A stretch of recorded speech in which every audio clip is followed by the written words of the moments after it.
The following program contains mature subject matter. Viewer discretion is advised.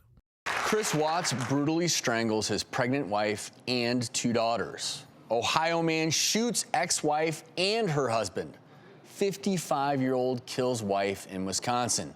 Seems like every day now we're reading a new headline on yet another marital murder. But how could someone be capable of such a crime? Clinical and forensic psychologist and co-host of Face the Truth, Dr. Judy Ho is here to break down the warning signs you're sleeping with a killer. Ugh. Gives me goosebumps thinking about that. Right? Oh, yes. Well, hi, guys. Judy, So nice to have you up here with us. Yes, I'm so excited to be here, but on such a disturbing topic. Chris Watts is getting fan mail from women who want to be with him. Fan mail? Yes. Wow. And he's not the only one.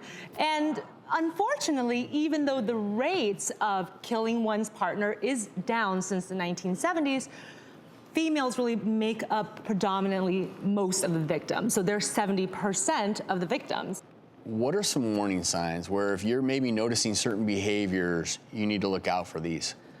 Good question. Well, the first warning sign, where there's smoke, there's fire. So history of previous domestic violence. Doesn't even have to be with you. It could be with the previous partners. And what we know from research is that 36% of people who actually attempted or did murder their female partners, in the past, they've had a restraining order. They have been arrested or even convicted of a violent crime. And so if you know this in this person's history, your red flag should be up. So back when you were dating, when you'd meet a guy, would you like,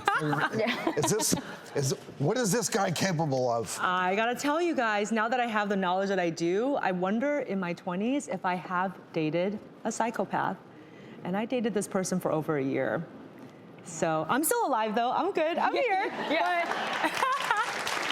But Well, I do wonder. Well, we can all look back on our history and say, I dated a psychopath, but they probably weren't we all true. make some mistakes. Yes, but... All right, so obviously history of domestic violence is a huge red flag. What would be another one? Okay, well, the second red flag is substance abuse history, with a history of being violent or mean when they're high or when they're drunk.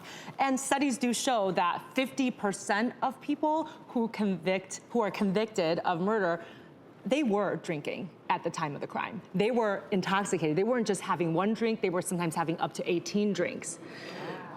It's a very big deal. And out of the 50%, 36% of them only used alcohol, meaning there were no other drugs in there. So sometimes people think alcohol is legal, what's the big deal?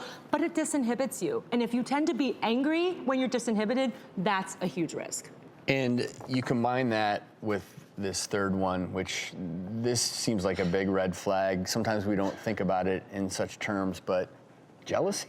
Jealousy, yes. And you know, sometimes there's a little bit of a healthy jealousy. You know, you care about somebody and you get a little jealous. You don't act on it. Maybe you talk about it with your partner. But I'm talking about the type of jealousy that is combined with the feeling of possessiveness. Overly controlling. Yes, like you own somebody, like they are your property. And individuals like this, they oftentimes too will not only threaten to hurt somebody if they're stepping out of line, and then sort of back it up and say it's not a big deal. And at the same time, they also hold these very sort of traditional patriarchal views that males should be dominant, that perhaps they're a little bit more self-righteous, and they think that if you've infringed upon them, then they deserve to take revenge on you. There's also a couple of other factors. There was a 2013 study, I found this to be really interesting, that some of these killers believed when the family disappoints them that they should get something from that.